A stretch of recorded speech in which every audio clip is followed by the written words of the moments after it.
Hello everyone, and welcome to EWOW 0B. One thing I want to say is that I'm blown away by how positive the reception has been to 11 Words of Wisdom 0A. Like, so many people in the comments are just excited to sign up, excited to see the season start up again and see all the results and see me talk about it, that I'm so grateful to see the enthusiasm is still there. As a refresher, in EWOW 0 and 1, we're asking the contestants in 11 words or fewer, respond to the prompt, what did 10 say when he was upgraded to 11? Now that is a really curious question. It's like personifying 10. I know 10 is voiced by Brian Ndubisi in our Algebraian shorts on Jack and Jellyfy, but who is this 10? We don't know. Let's come up with something clever, heartwarming, creative, or funny to respond to that for what 10 would say when they transform into the next biggest number, 11. Now I don't want to announce exactly how many applicants there have been so far, because I want that to be a sort of grand reveal in EWOW 1A, but it is a lot more people than I was expecting, and that really dwarves what TWOW Season 1 was. So we're really in for a doozy, but you'll find out what it is soon enough. Now, this video is just going to be me responding to the most common questions that people had on EWOW 0A, as well as me talking about my general thoughts and plans for how this season is going to go in a more casual manner. So, to start off, by far the most common question about EWOW 1's submission form was that you couldn't re-upload or update your Booksona image. So if you clicked add file and uploaded some random joke or some garbage or some rough draft, you couldn't fix it.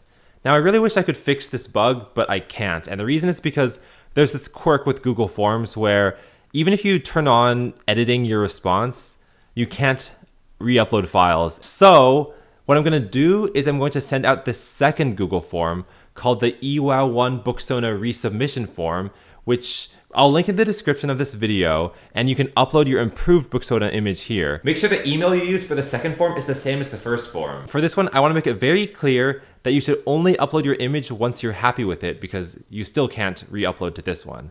The second thing I want to say about this topic is that throughout the course of EWOW, each new episode, you will be able to submit a new image if you want to tweak it or like overhaul your look entirely. Of course, that's optional. You don't have to. But that means that even if you feel like whatever you put for EWOW 1 is not perfect, you have many episodes in the future to refine your craft. So don't feel like what has to be submitted now needs to be the final form you will ever have. Secondly, this user named R3KEDH recommended that I promote this thing called Gray's Booksona Maker, which is on Pickroo, and it's like a picker that lets you choose all these different settings for how you want your book to look, which is really cool if you want to be creative, but you don't have the skills to draw on your own. So feel free to check that out, link in the description. But on a similar note, a lot of people have been emailing me about things I should shout out, and I want to make it very clear that this season is going to be very low on shout outs, because one of the whole reasons Season 1 slowed down so much is because I think a lot of people wanted me to promote their projects and felt entitled to it because I had done it in the past. I'm sort of starting fresh here, so in the spirit of making the season fast and light and simple, basically don't expect any shoutouts for anyone. My main goal is just to do these sort of human-y style reactions of the leaderboard when it comes out, and that's all it's going to be. After all, we all remember the mess that TWOW 25A was because they included like 30 or so ads from people, right? Those 5 modern TWOW ads were all such a pleasure to watch, but time's running short, so we gotta get back to the main TWOW show. But now it's time for ads again. Okay guys, I need to be honest with you. You and I both realized this episode has way more ads than is ideal. That wasn't part of the plan. But I promised anyone who could create a 15-second ad for their TWOW in 3 days that they could get a spot in this video. And well, a promise is a promise. This is not going to be like a show where you kind of learn all the news that's happening in the TWOW community. If you want those news updates, just check out the TWOW Central Discord server, which I'll link in the description. Fourthly, I announced that this EWOW season was going to have 3 lives per contestant, and some of you might be worried that this might make the season drag on for too long. To those people, I say, don't worry. I've already run thousands of simulations for how EWOW might play out, and even with 5,000 starting contestants, we're unlikely to go more than 30 episodes before everyone is eliminated except for the winner. It's sort of because everyone is losing lives constantly, so even though it takes longer for the first elimination batch to happen, by that point, a good chunk of people are already well on their way to being the next batch to be eliminated. And also, the danger zone being larger, being 49% now instead of 20%, helps speed it up more. But I will make it clear that no matter how many people are still in the game, the danger zone will always be less than half of the remaining batch. So say there's 10 contestants left, I wouldn't put, say, 5 contestants in the danger zone and lose a life, because that's exactly half of the cast. I'll make it 4 lose a life and 6 are safe, because I always wanted that the typical most expected performance is that you don't lose a life. If you're a coder, you can go to the link in the description to go to my GitHub page where I uploaded my Python code that I wrote to run these simulations, and it's called Simpy, but it's really short for simulation.python. Next, why is this TWOW season EWOW happening on my Humany channel? Well, basically, I want my CarryKH channel to be reserved for STEM subjects now, such as my fun coding projects. I like to think of CarryKH videos as projects that I'd be comfortable with sharing with my teachers. A lot of people subscribe to CarryKH now are adults who don't even know what BFDI or object shows even are. So back in like 2017 till 2022, it confused them when I would upload 12 episodes there and they would unsubscribe. So Humany just makes more sense because I upload here super frequently anyway.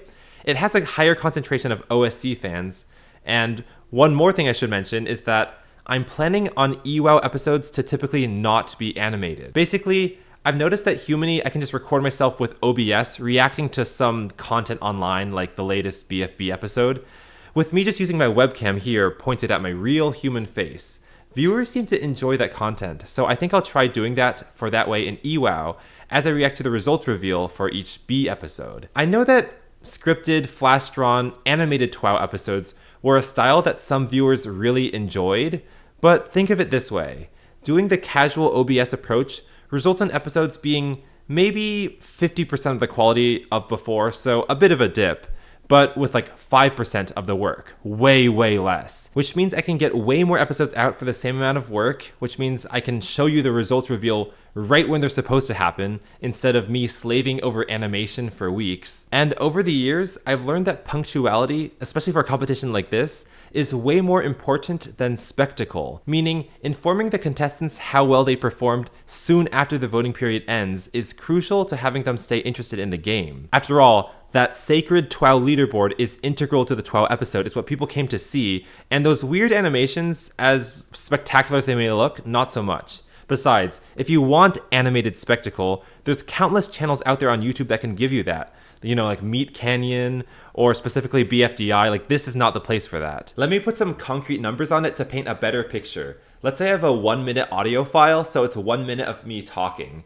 If I were to animate that, well, that would be about a full day's work, so about 8 hours. I mean, talk to any animator, and if they had a minute of animation to do, yeah, that's at least a day of work. Whereas if I record myself, it's sort of live, sort of not, so, you know, sometimes I'll have misspeaks and mistakes, and I'll have to go into my editing software and edit out those mistakes. But still, I would say it's no more than 5 minutes of actual me time to create 1 minute of content. So going from 8 hours to 5 minutes, it's night and day. It's like a no-brainer. So yeah, I'm sure you can understand when I say that EWOW is gonna look like this. More casual, more carefree, but also more carry. Next, how am I gonna count the votes? Well, to do this, I will use Dunkelblau's famous vote-getting Python code to automatically download all comments and automatically calculate every contestant's average score from those comments. This is the same code that tallies up the teapot votes, of which there are almost 100,000, and it takes like 10 minutes tops. I just want to make it clear that, you know, code is honestly the key to success to make things efficient here. So you don't really have to worry about like one human scrolling through all the comments and like typing them and documenting them. Really, it is an automated script that will turn this thing very easy. And besides, this format of showing these anonymous random responses through a YouTube video changing every frame, that's a format that I've already tested and it works. I've thought about other techniques like Discord, but that's difficult because not everyone has a Discord account. But also writing bots can take a bit of work. And I've also thought about Google Forms, but I don't think Google Forms has a way of delivering a batch of 10 random anonymous responses from a larger data set the way that the YouTube random frames can. And I don't want to like code some workaround or some Google form equivalent. That seems like way too much work. So if it ain't broke, don't fix it. And the YouTube comments thing ain't broke. Next, some of you are wondering, what happens if you forget to submit an EWOW response on time? Well, unlike last season where you just get instantly eliminated, this time your entry will still be submitted for the voting thing, but it'll just be submitted as a blank entry, which means you'll probably end up in the very bottom of the leaderboard and you'll lose a life. But what this means is that if you have 2 or 3 lives going into a round and you forget to submit, you'll probably survive that round with just 1 fewer life, but you know, you'll still be able to compete further on, so you can learn from your mistakes. Forgetting 1 round is not the end of your EWOW career. And remember, if it's still before December 25th at 10 p.m. UTC, which is still 9 days away, you still have time to sign up if you haven't yet. Like if your parents haven't signed up, like go get them to sign up. If your friends haven't signed up, go get them to sign up. Anyway, thank you for watching EWOW 0B. This isn't a real EWOW episode because it's more like me responding to people, but EWOW 1A, the first true EWOW episode, will come out sometime after Christmas when the submission period ends. I want to see what people are having to say, but we have to wait until EWOW 1A to read them and wait until EWOW 1B to see what the best responses were. I don't know how long that'll be. I don't want to make any promises, but I want it to be a lot quicker than TWOW Season 1. So keep your eyes peeled, subscribe to Humany if you want to stay up to date, and I will see you in EWOW 1A.